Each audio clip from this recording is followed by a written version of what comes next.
トイボールファクトリーです。今回はガンダムビルドダイバーズリライズに登場する HG ガンダムジャスティスナイトをテッカテカに塗装していきます。箱はこんな感じ。HG ジャスティスナイトはガンダムビルドダイバーズリライズに登場したガンプラで2019年10月に発売された新しいキットです。インフィニットジャスティスガンダムをベースに改造を施した自称有名配信ダイバー風見の登場機です。それでは作っていきましょう。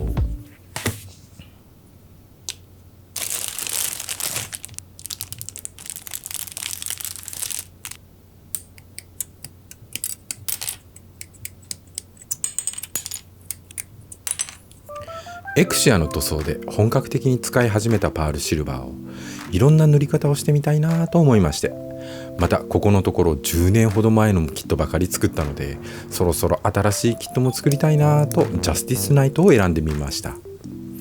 ジャスティスナイトは風見が操るガンプラですが、正直なところ作品序盤ではあまり活躍しておらず、非常に入手性が高いガンプラですね。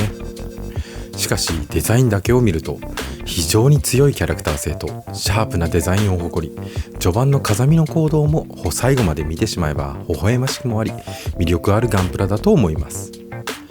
ガンダムビルドダイバーズリライズは子供向けのガンダムなのかなと思って最初の数話だけしか見てなかったんですが、配信で追いかけてみたら意外な骨太ストーリーと今時ではあまりないしっかりとした SF 設定にやられてしまってお気に入りのシリーズになりました。食わず嫌いしている SF 大好きおじさんにこそおすすめできる作品ですね。涙腺緩くなって大変ですよ。そんなこんなで仮組完成。ほらかっこいいじゃん。めちゃくちゃシュッとしてますね。まさに王道、主役機と言われても違和感ないです。ショットランサーとサークルシールドがバッチリ決まってますね。色分けはほぼ完璧で一部をシールで補う感じですね。ショットランサー以外の合わせ目は目立たないように処理が施されていてバンダイの優しさを感じます。全体的に装飾が多い割にかなりよく動きます。肩関節は引き出し機構でダイナミックに動いて自由度が高いです。最近作った10年ほど前のキットと比べると圧倒的な可動範囲ですね。驚くべき柔軟性。各関節に二重三重の可動部があり、この10年でのガンプラの進化を感じます。マントも可動。ナイトにマントは必須ですね。しかしこれは本当にいいスタイルですね。シュッとしてはる。それではバラして塗装の準備を始めます。まずはシャープ化。今回このパーツにシャープ化を施します。マントなどは先っちょをニッパーでカットしてシャープ化。ショットランサー、肩や足首のスパイクは先っちょを切り取って、さらにランナーを切り取って、ちょっとヤスリで断面を荒らして、乾燥剤を入れた容器に保管していた瞬間接着剤で切り取ったランナーとショットランサーの先を接着。瞬着効果スプレーを吹きつけて一瞬で効果。ニッパーで形を粗く整えてヤスリでシャープに整えます。すごくシャープに仕上がりました。精密感が出たように思います。実際に刺さったりするので注意が必要なほどです。表面処理を行います。ショットランサーの合わせ目を瞬間接着剤で消してみました。これはすぐ作業に入れていいですね。調光スクレーバーで合わせ目を削ってタガネで筋彫りを彫り直してマジックヤスリで表面を整えて、今までは接着してから1日待って表面処理を行っていましたが、瞬間接着剤だと待ち時間がなくて素晴らしいですね。あっという間に作業が終わりました。それでは楽しい塗装の時間です。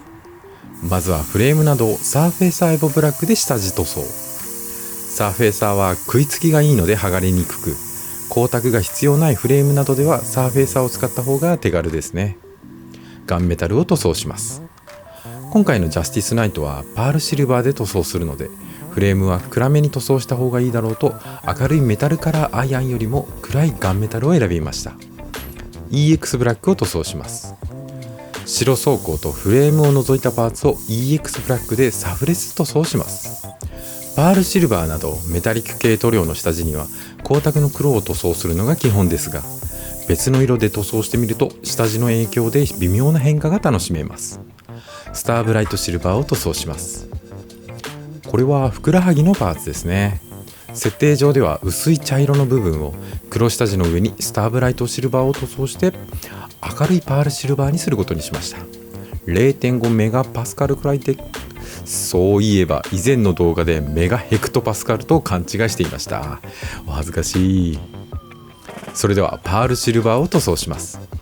スターブライトシルバーの上にパールシルバーを塗装することでキメが細かく明るいシルバーになります。メタリック塗装と同様に溶剤やメタリックマスターを使い 0.5 メガパスカルぐらいに絞って塗料の突出量も絞ってふわっと塗装しています。違いが分かりますでしょうか？前回もやりましたね。こちらは黒下地そのまま胸部パーツですね。設定ではグレーのパーツです。黒下地の上にパールシルバーを塗装すると黒真珠のような質感を得ることができます。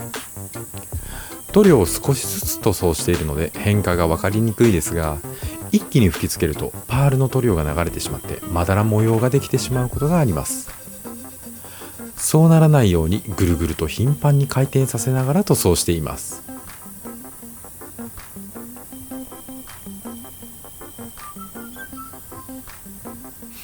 じっと見続けていると変化が分かりにくいですが、真っ黒だった胸部パーツが鈍い光沢のいい質感の色になったと思います。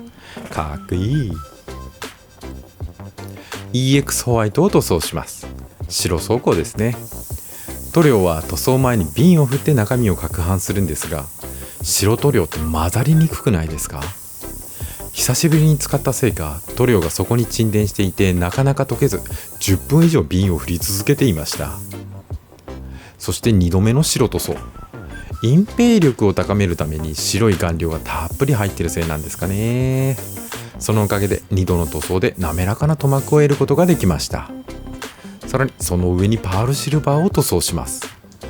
3度登場のパールシルバー、下地の影響を受けやすいパールシルバーはどういう質感になるでしょうか？楽しみですね。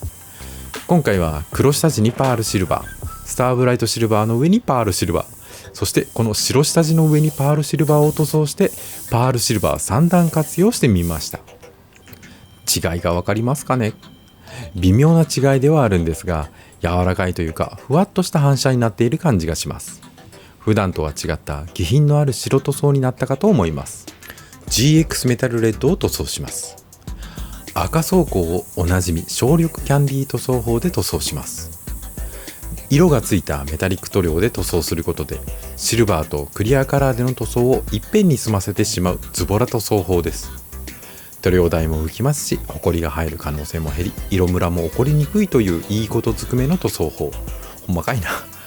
今のところ赤色や青色では成功しているので他の色も試してみたいですね。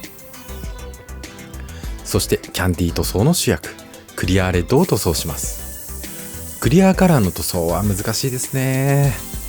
特にこういった角張ったディティールが多いパーツは色の溜まりができやすく色ムラになってしまいがちです。塗料を少しずつ重ねているんですが、少しずつ塗装すると光沢が出にくくなってしまう弊害もあります。まだまだ修行が必要ですね。そして2層目、色を濃くするならメタリック塗料をもっと濃い色にするという手もありますね。 GX メタルブラッディレッドという GX メタルレッドよりも濃い色のメタリック塗料があるので今度試してみたいと思います。手を抜けるならとことん抜きたい。 EX クリアで白装光と赤装光のみトップコートします。他の装光はメタリックな質感をそのまま残すことにしました。パールとクリアの2種類の光沢が同居して面白いですね。こちらはキャンディーレッドのパーツ。エッジにたまりが後でヤスリをかけておきました。スターブライトゴールドを塗装します。肩などの金色のパーツですね。定番のスターブライトゴールドを塗装していますが、ちょっと合わない感じが。気分の問題なんでしょうけど、今回のジャスティスナイトにはちょっと派手すぎるかなという気がします。パールシルバーの色が落ち着いた色調になっているせいかな。ちょっと色味を変えてみようと思います。メタルカラーゴールドを塗装していきます。メタルカラーアイアンと同シリーズのメタリック塗料です。メタルカラーアイアンのように拭き取ってツヤが出る塗料なんですが、一度使ってみたところうまく拭き取りができずに塗膜が剥げてしまい、正直いまいちな感じでした。しかし光沢の具合や色味は今回のジャスティスナイトに合うんじゃないかなと、スターブライトゴールドの上に重ねてみます。しっとり落ち着いた質感が上品な感じになったんではないでしょうか。まあ好みの問題なんですけどね。はい、残念なお知らせ。肩のスパイクの周りの表面が荒れていました。何これ、ちょっと気持ち悪い感じですね。仕方がないので筋彫り刀のエッチングやすりで表面を整えます。これは多分スパイクをシャープ化するときにランナーを接着して硬化させるために吹きつけた瞬着硬化スプレーでパーツが溶けてしまったと思われます。恥じろ星を作った時にも瞬着硬化スプレーでパーツが溶けてしまっていたんですが、これは何が原因なんですかね。どうやって対策したらいいかな。エッチングヤスリでざっと表面をやすってから、裏側に2000番の紙ヤスリを両面テープで貼り付けて、さらに表面を整えていきます。こういう角張った狭いところをヤスるには、金属など硬い素材でヤスリがけを行う方が安定して作業できると思います。だいたいこれでいいかな。 EX ブラックから再塗装を行っていきます。いやー、表面処理は難しいですね。究極の光沢は目指したいところですが、基本的には面倒くさがりなので少ない手間でたどり着きたいところです。表面処理をどこまでやるべきか、どこで表面をチェックするのか、最短ルートを通るにはまだまだ経験が足りません。失敗をもっと重ねないといけませんね。でも失敗はめんどくさいので勘弁願いたいです。エアブラシ塗装を始める前に何冊もハウツー本を読んでその通りに塗装してみたんですが、全然うまくいかなかったんですよね。単純に自分の技術が足りなくて書いてることが理解できないのと、著者の技術を再現することができなかったんだと思います。知識だけはあるけど腕がないという状態ですね。それでも光沢塗装をしたかったので、不器用な自分でもうまく光沢が出せるように自分なりの工夫を続けているというのが現状かなと思います。そんな感じなので、失敗だけでなく間違いも多々あるので、温かい目で見守っていただければ幸いです。細かい塗り分けを行っていきます。メタルカラーアイアンで角部スラスターを塗装。設定だと紫色のパーツですね。腕の関節部をパールカッパーで塗装してアクセントに。これでエアブラシでの塗装は終了です。デカールを貼らなかったので簡単ですね。筆塗りで部分塗装を行っていきます。今回は全て下出るカラーで塗装します。繊細な筆さばきで細かい部分をはみ出さずに塗っています。超絶技巧にも見えますが、 3.5 倍のルーペをつけて塗装するとそんなに難しくないんですよ。裸眼で塗装しようとするとそもそもピントが合わないです。前回のスサノオ動画へのコメントありがとうございます。皆さん相変わらず褒めるのが上手なので何度も読み返しております。そういえばコメントでいただいてびっくりしたのが、スサノオの動画を公開した2月20日はミスター武士道役の中村雄一さんの誕生日だったんだそうです。全く知らなかったのですごい偶然で驚きました。これはもはや宿命。声優といえばスサノオへのコメントではないですが、他の動画へのコメントで僕の声がロックオンストラトスに似ているというコメントをいただきました。マジで一人だけではなく複数人いたので、これは光栄なことですね。声真似練習しとこうかな。狙い撃つぜ。恥ずかしい褒めた方へと伸びる子なので今後もよろしくお願いいたします。そんなこんなで部分塗装が進んでいます。部分塗装は気楽で楽しいですね。部分塗装オンリーの動画を作ってもいいかもしれません。こちらはリードベルチャーを使って真っ白で違和感があった装甲の裏側を裏打ちしておきました。はみ出した部分をマジックリンを含ませた綿棒で拭き取ってきれいにしていきます。水性アクリル塗料がマジックリンで拭き取れるのは本当にいいですね。何度でも褒めちゃう。これはマスク部分のスリットを筆塗りしてますが、これをはみ出さずに塗るのは至難の技。しかしマジックリンで拭き取ってしまえばこの通り匠の技のごとく完璧に塗装できていますね。膝周りのダクト部分が色分けされていません。ここは部分塗装ではなくシールを貼ってしまいます。筆塗り塗装するにはちょっと面積が広く筆ムラが起こりやすいかなと思い、それならばシールの方が違和感を抑えられるんじゃないかと貼ってみました。さすが純正のシール、ぴったりですね。同様にちょんまげのセンサー部もシールを貼って完了。これで問題なさそうですね。パーツの処理が全て終わりました。それでは組み立てていきます。結構なパーツの数ですね。よく塗装したな。設定では胸の緑色のラインのパーツはスターブライトゴールドに塗装しておきました。ジャスティスナイトはモビルスーツではなくガンプラという扱いなので、コーションマークなどのデカールは貼らない方がキャラクター性が出るかなと思ってデカールを貼らないことにしたので、デカールの段差消しが必要なくなり、吹きっぱなしのクリアだけになったこともあって、それなりに十分な光沢が得られたと思います。ある程度組み上がったところで仕立てるカラーのナルンオイルを使って墨入れ。白装甲には墨入れした方がシャキッとしますね。余分なところはマジックリンを染み込ませた綿棒でささっと軽く拭き取りが気持ちよくなって完全に拭き取ってしまいがちなので注意が必要です。それでは最終組み立て。シャープ化した肩などのスパイクですが、瞬間接着剤でつけたおかげか何度ぶつけても折れたりはしませんでした。シャア専用ザクの悪夢再びを少し期待していたんですが、無事組み立てまで済ませることができました。ピンピンに尖ってますね。これはめっちゃかっこいい。このスタイリングはすごく好みです。素組みでもかっこよかったのが、少し手を加えることでさらに愛着が湧いてきました。ということで HG ガンダムジャスティスナイトをテッカテカに塗装しました。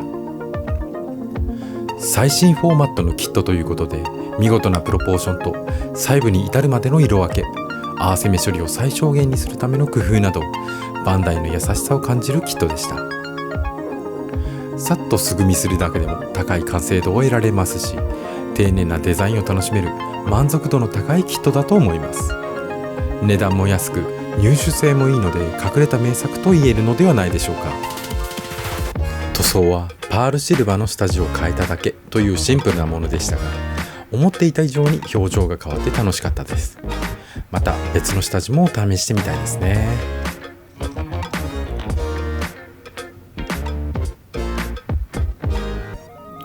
ということで HG ガンダムジャスティスナイトのテッカテカ塗装でした。それではまた次回の動画でお会いしましょう。トイボールファクトリーでした。